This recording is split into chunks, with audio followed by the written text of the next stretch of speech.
Hello friends, welcome back to my channel Shaz learning. ഇന്നത്തെ വീഡിയോയിൽ നമ്മൾ മാത്തമെറ്റിക്സ് ക്ലാസ് ആണ് ചെയ്യുന്നത്. മലയാളം ഓൾറെഡി അപ്ലോഡ് ചെയ്ത് കഴിഞ്ഞിട്ടുണ്ട്. അത് കാണാത്തവർ മസ്റ്റായിട്ടും കാണുക.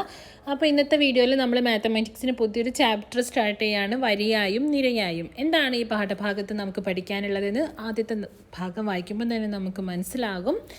കാർഷിക ക്ലബ്ബ്. മിന്നാരംകുന്ന് സ്കൂളിലെ കാർഷിക ക്ലബ്ബ് അംഗങ്ങൾ വാഴത്തൈകൾ നട്ടത് നോക്കൂ. വാഴത്തൈകൾ എത്ര എണ്ണം നട്ടിട്ടുണ്ട്? 1 2 3 4 5 6 7 8 9 10 11 12 13 14 15 16 17 18 വാഴത്തൈകളുണ്ട് അല്ലേ? ഇനി നമുക്ക് ചോദ്യങ്ങൾ നോക്കാം. ഒരു വരിയിൽ എത്ര വാഴത്തൈകളുണ്ട്? 6 ഉണ്ട്. എത്ര വരികളുണ്ട്? 3 എണ്ണം ഉണ്ട്. താഴോട്ട് 1 2 3. ആകെ എത്ര വാഴത്തൈകൾ? 18. നമ്മൾ ഓൾറെഡി എണ്ണി നോക്കി. ഇനി 4 വരിയിൽ കൂടി ഇതുപോലെ വാഴ നടാൻ എത്ര വാഴത്തൈകൾ വേണം? ഇതുപോലെ 4 വരിയിൽ കൂടി. അപ്പം ഓരോ വരിയിൽ 6 വാഴകൾ വേണം. 4 വരിയിൽ കൂടി 6 വാഴകൾ എന്ന് പറയുമ്പം ഇപ്പം 3 വരി തന്നെ 18ആയി. ഇനി ഒരു 6ഉം കൂടെ വേണം അല്ലേ? 19 20 21 22 23 24. ഒരു 6ഉം കൂടി കൂട്ടി നോക്കുക. അതായത് 4 6 24 വാഴത്തൈകൾ, 24. ആകെ എത്ര വരികൾ? 4. ആകെ എത്ര വാഴത്തൈകൾ? അങ്ങനെ നമ്മൾ കണ്ടുപിടിക്കും. ഇത് ടോട്ടലാണ് ചോദിച്ചിട്ടുള്ളത്. ഇപ്പോൾ 3 ഉണ്ട്, ഇനി 4 എണ്ണം കൂടെ വരും. അപ്പോൾ 7 വരികളായി. അപ്പോൾ 7 വരികൾ. അപ്പോൾ ആകെ എത്ര വാഴത്തൈകൾ? 24ഉം 18ഉം കൂടി കൂട്ടി നോക്കാം. അപ്പോൾ എത്ര കിട്ടും? 38 40 42 കിട്ടും.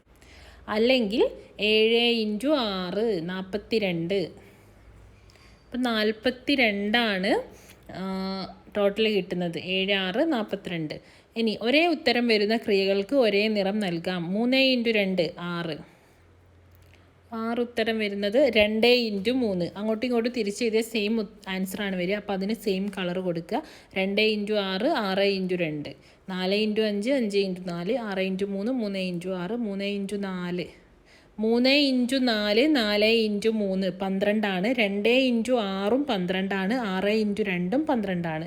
അപ്പോൾ അതൊക്കെ സെയിം നിറം കൊടുക്കാൻ ശ്രദ്ധിക്കുക കേട്ടോ. ഏതൊക്കെയാണ് ഒരേ നിറം കൊടുക്കേണ്ടത്? 2 × 6 4 × 3 3 × 4 6 × 2. ഇതൊക്കെ 12ആണ് വരുന്നത്. അടുത്തത് നോക്കൂ. കാർഷിക ക്ലബ്ബ് അംഗങ്ങൾ ആദ്യ ദിവസം നട്ട വെണ്ടത്തൈകൾ നോക്കൂ. ഒരു വരിയിൽ എത്ര വെണ്ടത്തൈകൾ? 1 2 3 4 5 6 അല്ലേ? 7 വെണ്ടത്തൈകളുണ്ട്. എത്ര വരികൾ? 1 2 3 4 5. അപ്പോൾ 5 പ്രാവശ്യം 7നെ 5 പ്രാവശ്യം കൂട്ടുകയാണ് വേണ്ടത്. 35. അതായത് 5 × 7 35. നമ്മൾ ഗുണനം എന്ന ഒരു ക്രിയയാണ് പഠിക്കുന്നത്. 2-ാം ദിവസം ഒരു വരിയിൽ 7 എണ്ണം വീതം 3 വരികളിലായി വെണ്ടത്തൈകൾ നട്ടു. 2-ാം ദിവസം നട്ട വെണ്ടത്തൈകളുടെ എണ്ണം എത്ര? 3 × 7 21. 2 ദിവസവും കൂടി എത്ര തൈകൾ നട്ടു? 1-ാം ദിവസം 5 × 7 35. 2-ാം ദിവസം 7 × 3 3 × 7. രണ്ടും തുല്യമാണ് കേട്ടോ. 21. അപ്പോൾ 21 + 35 56 56. അടുത്തത് വളമിടാം. ആദ്യ ദിവസം വളമിട്ട ചേനച്ചെടികളുടെ ചിത്രം നോക്കൂ. ചിത്രം നോക്കുക കേട്ടോ. ഒരു വരിയിൽ എത്ര ചേനച്ചെടികൾ? എത്ര എണ്ണം ഉണ്ട്? 8 എണ്ണമുണ്ട് അല്ലേ? എണ്ണി നോക്കുക. 8 എണ്ണം. എത്ര വരികളുണ്ട്? 2. ആകെ എത്ര ചേനച്ചെടികൾ? 2 × 8 16. ഒരു വരിയിൽ 8 എണ്ണം വീതമുള്ള 3 വരി ചേനച്ചെടികൾക്കാണ് 2-ാം ദിവസം വളമിട്ടത് എങ്കിൽ അന്ന് എത്ര ചെടികൾക്ക് വളമിട്ടു? 8 എണ്ണം വീതം 3 വരി. 8 × 3 അല്ലെ? 3 × 8 വരികളാണ്. 3 × 8 24. ഇതുപോലെ 3-ാം ദിവസം 8 എണ്ണം വീതമുള്ള 4 വരി ചെടികൾക്ക് വളമിട്ടു എങ്കിൽ 3 ദിവസവും കൂടി എത്ര ചേനകൾക്ക്? അപ്പം ആദ്യത്തേത് 2 × 8, പിന്നെ 3 × 8, 4 × 8. എല്ലാം കൂടി എത്രയായി? 2 8 16, 3 8 24, 4 8 32. അപ്പോൾ ഇതെല്ലാം കൂടി കൂട്ടുക. അതിന് പകരം എന്ത് ചെയ്താൽ മതി? ആകെ എത്ര വരികളായി? 2ഉം 3ഉം 5, 5ഉം 4 9 9 8 72 ഉണ്ടാകും. ആകെ എത്ര ഉണ്ടാകും? 72 അല്ലേ? എല്ലാം കൂടെ കൂട്ടി നോക്കുക. 16ഉം 24ഉം 16ഉം 24ഉം 30ഉം 40 പിന്നെന്താണ് 32. അപ്പോൾ 72 ആയല്ലോ. അതായത് 9 × 8 ടോട്ടൽ എത്ര വരികളുണ്ടെന്ന് നോക്കുക. ആദ്യത്തെ ദിവസം 2, പിന്നത്തെ ദിവസം 3, പിന്നത്തെ ദിവസം 4. അപ്പോൾ എത്ര വരികളായി?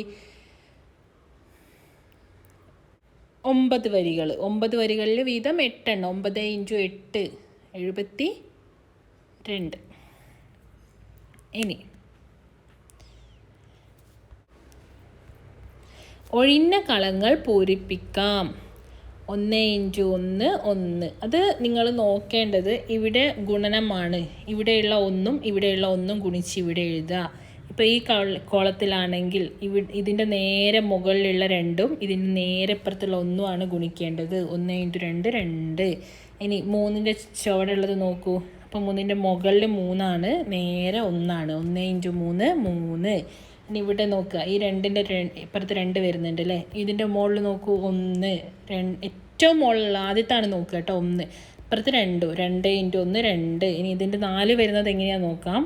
മുകളിൽ ഏറ്റവും മുകളിൽ 2ആണ്, ഏറ്റവും ഇവിടെ 2ആണ്. 2 × 2 4. ഇനി 6 വരുന്നത് എങ്ങനെയാണ്? ഏറ്റവും മുകളിൽ 3ആണ്, ഏറ്റവും ഫസ്റ്റിൽ 2ആണ്. 3 × 2 6. അങ്ങനെയാണ് ഈ കോളം നിങ്ങൾ പൂരിപ്പിക്കേണ്ടത്. ഇനി ഇവിടെ പൂരിപ്പിക്കുന്ന സമയത്ത് 7 × ഏറ്റവും മുകളിൽ ഏതാണ്? 1. അപ്പോൾ 7. ഇവിടെ താഴെ 8, ഇവിടെ 9, ഇവിടെ 10. അങ്ങനെയാണ് വരിക. പിന്നെ 7 × മുകളിൽ 2ആണ്, 2 14. 8 × 2 16. 9 × 2 18. 10 × 2 20. അങ്ങനെയാണ് എഴുതേണ്ടത്. സിമ്പിൾ വർക്കാണ്, തെറ്റിക്കില്ലല്ലോ. അപ്പോൾ ഇത്രയാണ് ഇന്നത്തെ ക്ലാസ്സിൽ ബന്ധപ്പെട്ട പ്രവർത്തനങ്ങൾ. എല്ലാവരും ചെയ്യുക. Thank you.